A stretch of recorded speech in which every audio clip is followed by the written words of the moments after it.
एक तलवार का वार और इंसान अपने घोड़े समेत 2 टुकड़ों में कट गया। ये कोई कहानी नहीं, महाराणा प्रताप ने अकबर के सबसे खूंखार सेनापति बहलोल खान का यही हश्र किया था। पर आखिर क्यों प्रताप को बहलोल खान को इतनी भयानक मौत देने की जरूरत क्यों पड़ी?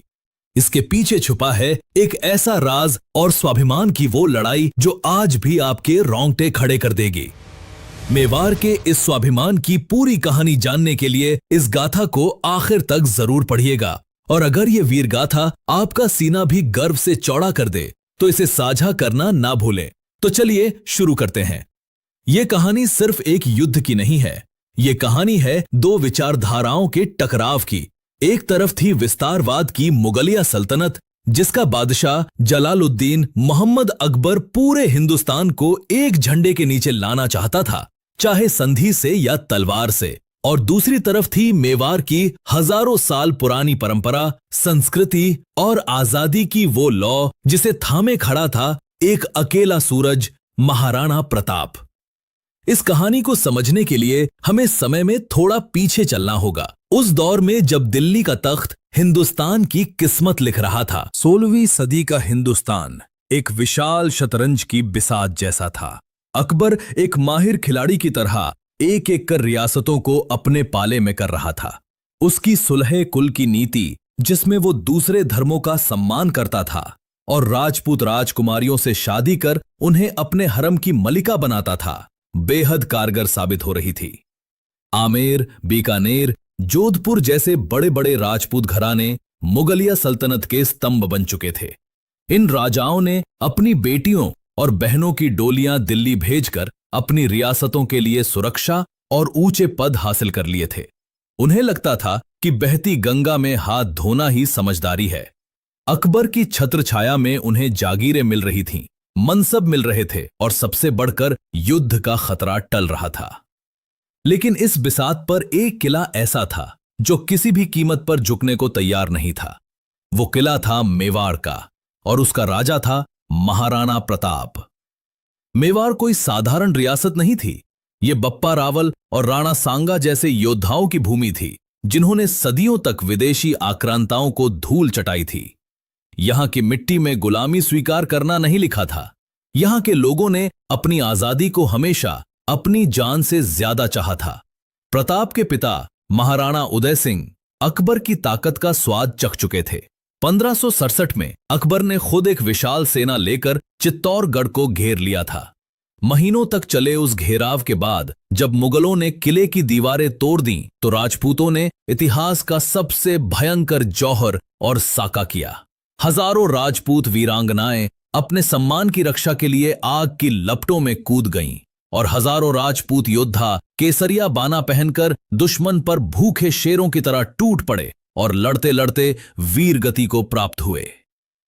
अकबर ने जीत के बाद चित्तौड़ में जो कत्लेआम मचाया, उसमें 30,000 से ज्यादा निर्दोष नागरिकों को मौत के घाट उतार दिया गया।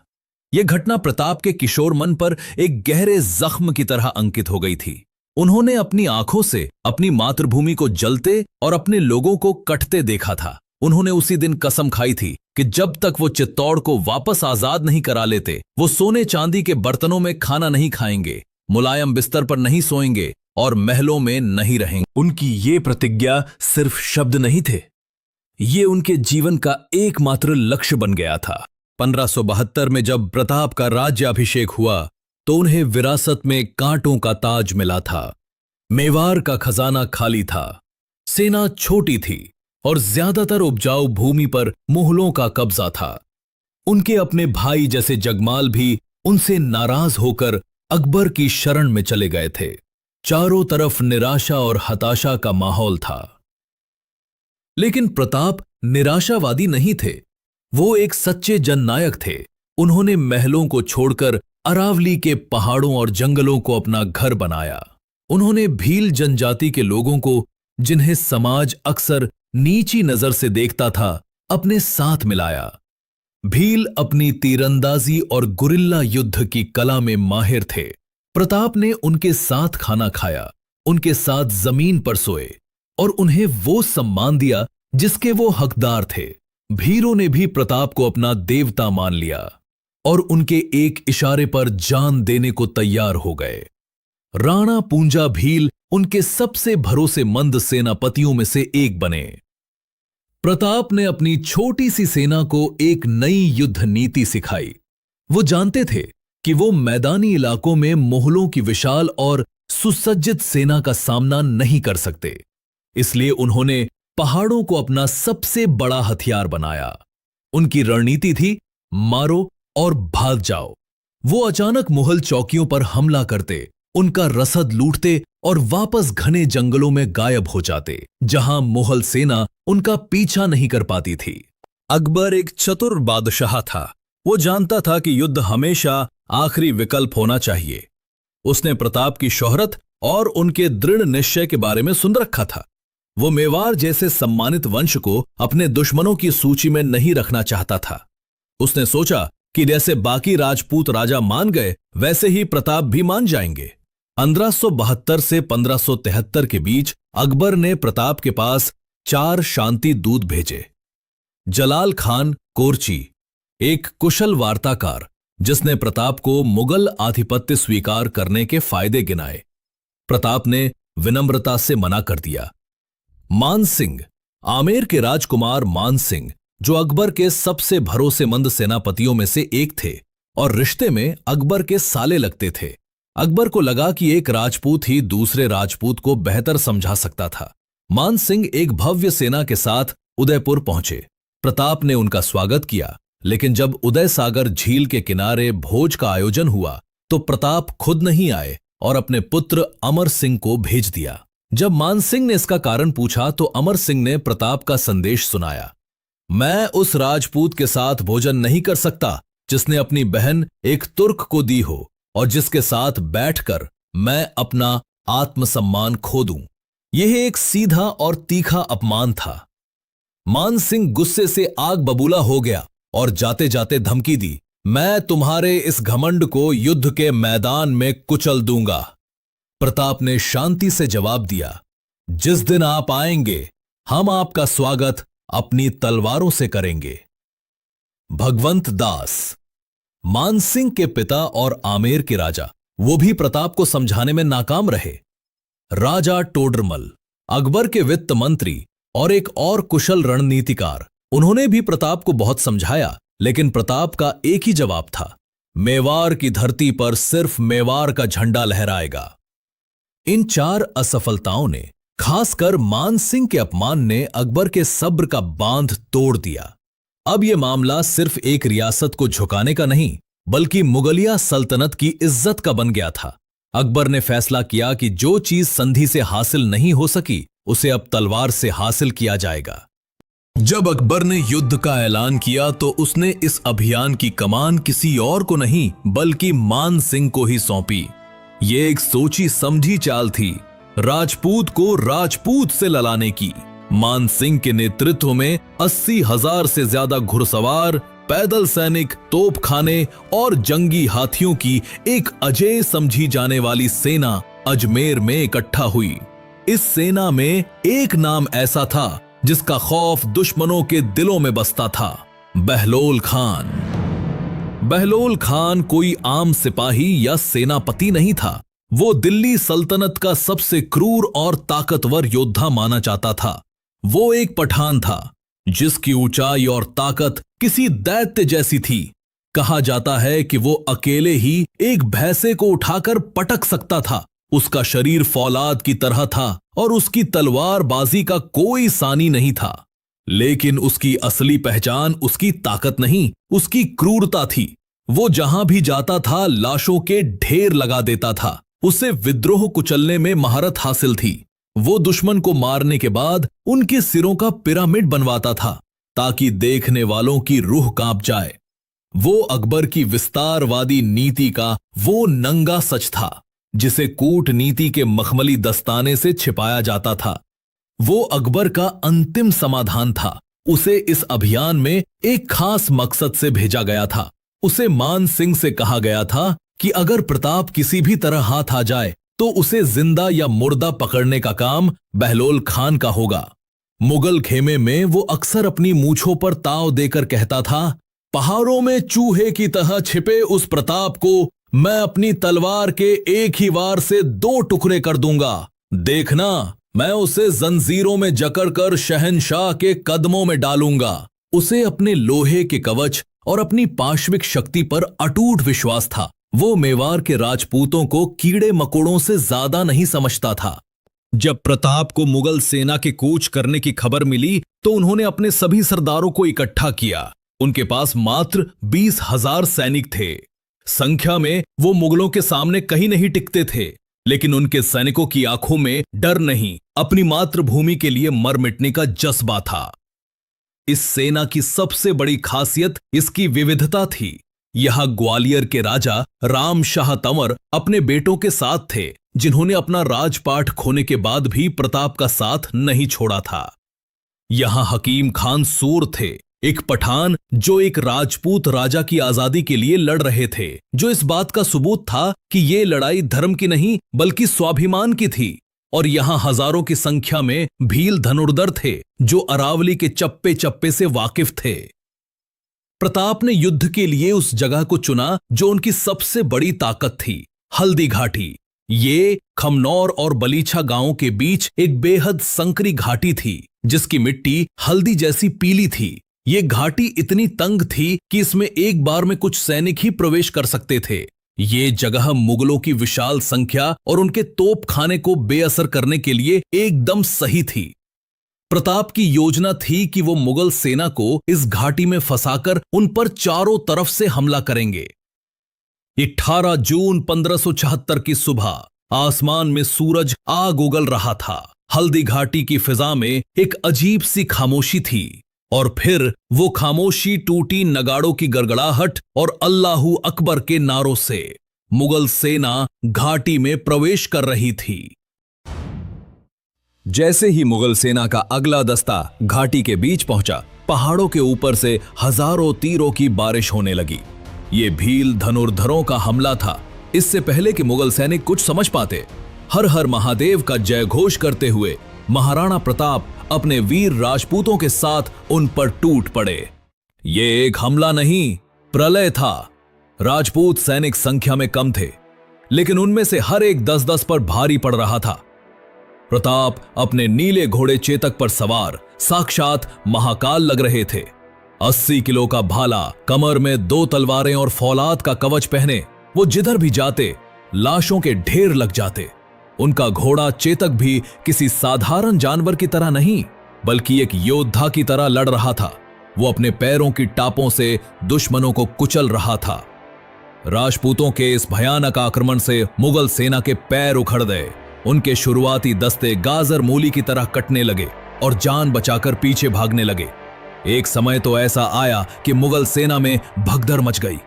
इसी भगदड़ के बीच महाराणा प्रताप की नजरें अपने सबसे बड़े दुश्मन को ढूंढ रही थीं, मानसिंह। उन्होंने देखा कि मानसिंह एक विशाल हाथी पर सोने के हौदे में बैठा अपनी सेना को निर्देशित कर रहा है। प्रताप ने चेतक को एड़ लगाई और सैकड़ों मुगल सैनिकों को चीरते हुए सीधे मानसिंह की तरफ बढ़े। वो दृश्य अविश्वसनीय था। चेतक ने अपनी पूरी ताकत से छलांग लगाई और अपने अगले दोनों पांव मानसिंह के हाथी के मस्तक पर टिका दिए। प्रताप ने अपना भाला पूरी ताकत से फेंका। मानसिंह बिजली की गति से हौदे में नीचे झुक गया और भाला उसके महावत को चीरता हुआ हौदे से जा टकराया। मानसिंह बाल बाल बच गया, लेकिन इस हमले से उसका हाथी बुरी तरह डर गया और अपनी ही सेना को कुचलता हुआ भाग खड़ा हुआ। मानसिंह के भाग जाने से मुगल सेना का नेतृत्व बिखर गया। राजपूतों का जोश 7वें आसमान पर था। उन्हें लगा कि जीत बस कुछ ही दूर है। तभी मुगल सेना के आरक्षित दस्ते से एक दैत्य जैसा योद्धा आगे आया। वो सिर से पांव तक बेहतरीन ईरानी लोहे के कवच से ढका हुआ था। उसके हाथ में एक विशाल दोधारी तलवार थी। वो कोई और नहीं, बहलोल खान था। उसने देखा कि प्रताप की वजह से ही मुगल सेना में हाहाकार मचा है। उसने सोचा कि अगर प्रताप को खत्म कर दिया जाए तो ये लड़ाई एक पल में खत्म हो जाएगी।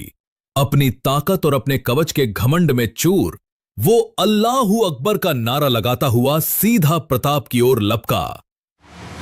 उसने प्रताप को ललकारा। आजा प्रताप, आज मैं तुझे बताता हूं कि दिल्ली की सल्तनत से टकराने का अंजाम क्या होता है। पूरे युद्ध का मैदान एक पल के लिए थम सा गया। सबकी नजरें इन दो योद्धाओं पर टिक गईं। एक तरफ था पाशविक शक्ति और सल्तनत का घमंड, और दूसरी तरफ था मेवाड़ का अदम्य स्वाभिमान और आत्मबल। बहलोल खान ने अपनी भारी तलवार हवा में घुमाई और प्रताप के सिर पर वार करने के लिए आगे बढ़ा। उसे यकीन था कि उसका एक ही वार प्रताप के टुकड़े टुकड़े कर देगा, लेकिन जो हुआ उसकी कल्पना किसी ने नहीं की थी। जैसे ही बहलोल खान की तलवार नीचे आई, प्रताप ने अपनी कमर से अपनी खांडा नामक भारी तलवार निकाली। उनकी आंखों में न गुस्सा था न डर, उनकी आंखों में एक अजीब सी शांति और दृढ़ता थी। उन्होंने बहलोल खान के वार को नहीं रोका, बल्कि उन्होंने उससे भी तेज गति से अपनी तलवार चलाई। बिजली की एक कौंध सी हुई, एक खचाक की भयानक आवाज गूंजी जो नगारों के शोर को भी पार कर गई। अगले ही पल वहां खड़े हर सैनिक की आंखें आतंक और अविश्वास से फटी रह गईं। महाराणा प्रताप की तलवार ने बहलोल खान के लोहे के हेलमेट को काटते हुए उसके सिर, उसके धड़ और उसके कवच को चीरते हुए उसके घोड़े की पीठ को भी काट दिया था। बहलोल खान अपने घोड़े समेत सीधा दो हिस्सों में कटकर जमीन पर गिर पड़ा। एक पल के लिए युद्ध के मैदान में मौत का सन्नाटा छा गया। मुगल सैनिकों ने अपनी आंखों से जो देखा था वो किसी इंसान का काम नहीं लग रहा था। वो एक दैवीय प्रहार था। जिस बहलोल खान की ताकत के किस्से सुने जाते थे, जो फौलादी कवच में ढका था, उसे एक ही वार में उसके घोड़े सहित काट दिया गया था। यह दृश्य किसी भी सेना का मनोबल तोड़ने के लिए काफी था।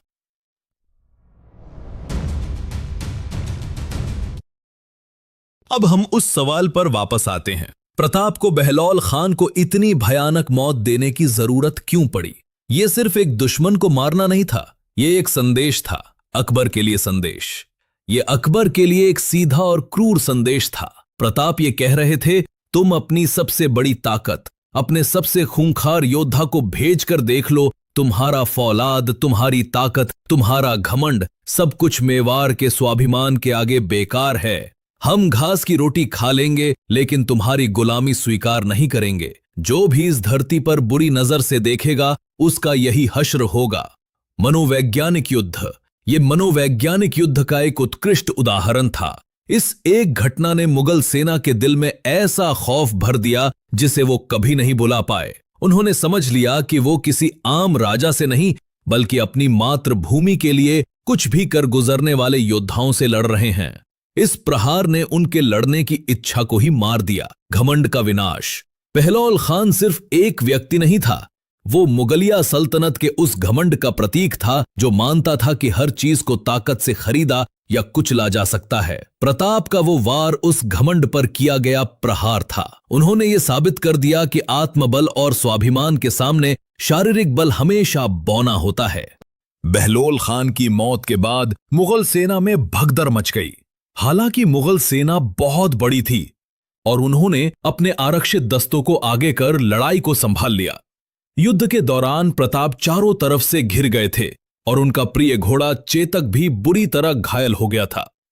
तब जहालामान ने प्रताप के सिर से राजकीय छत्र उतारकर खुद पहन लिया और दुश्मनों को अपनी ओर आकर्षित कर लिया। उन्होंने प्रताप को युद्ध से बाहर जाने का मौका दिया और खुद लड़ते लड़ते वीर गति को प्राप्त हुए। घायल चेतक अपने स्वामी को लेकर 22 फीट चौड़े नाले के पार कूद गया और प्रताप की गोद में ही उसने अपने प्राण त्याग दिए। हल्दी घाटी का युद्ध कौन जीता, इस पर इतिहासकार आज भी बहस करते हैं। सामरिक दृष्टि से देखें तो कोई नहीं जीता। अकबर का मुख्य उद्देश्य प्रताप को पकड़ना या मारना पूरा नहीं हुआ और प्रताप भी मुगलों को पूरी तरह खदेड़ नहीं पाए। लेकिन नैतिक और मनोवैज्ञानिक रूप से यह महाराणा प्रताप की एक शानदार जीत थी। उन्होंने दुनिया की सबसे ताकतवर सल्तनत को यह दिखा दिया कि मेवाड़ को झुकाया नहीं जा सकता। इसके बाद भी प्रताप ने अपना संघर्ष जारी रखा। उन्होंने अगले कई सालों तक गुरिल्ला युद्ध के जरिए मुगलों को परेशान किया और धीरे धीरे चित्तौड़, अजमेर और मांडलगढ़ को छोड़कर अपना लगभग पूरा राज्य वापस जीत लिया। महाराणा प्रताप की कहानी सिर्फ युद्ध और वीरता की कहानी नहीं है, ये उसूलों पर जीने की कहानी है, ये स्वाभिमान की कहानी है। और बहलोल खान का वो हश्र उस स्वाभिमान का सबसे ज्वलंत प्रतीक है। एक ऐसा प्रतीक जो आज भी हमें याद दिलाता है कि जब कोई अपनी आजादी और सम्मान के लिए लड़ता है तो उसकी ताकत असीम हो जाती है। अगर आपको ये वीर गाथा अच्छी लगी तो वीडियो को लाइक और चैनल को सब्सक्राइब करना ना भूलें और कमेंट करें अगली वीर गाथा किसकी हो।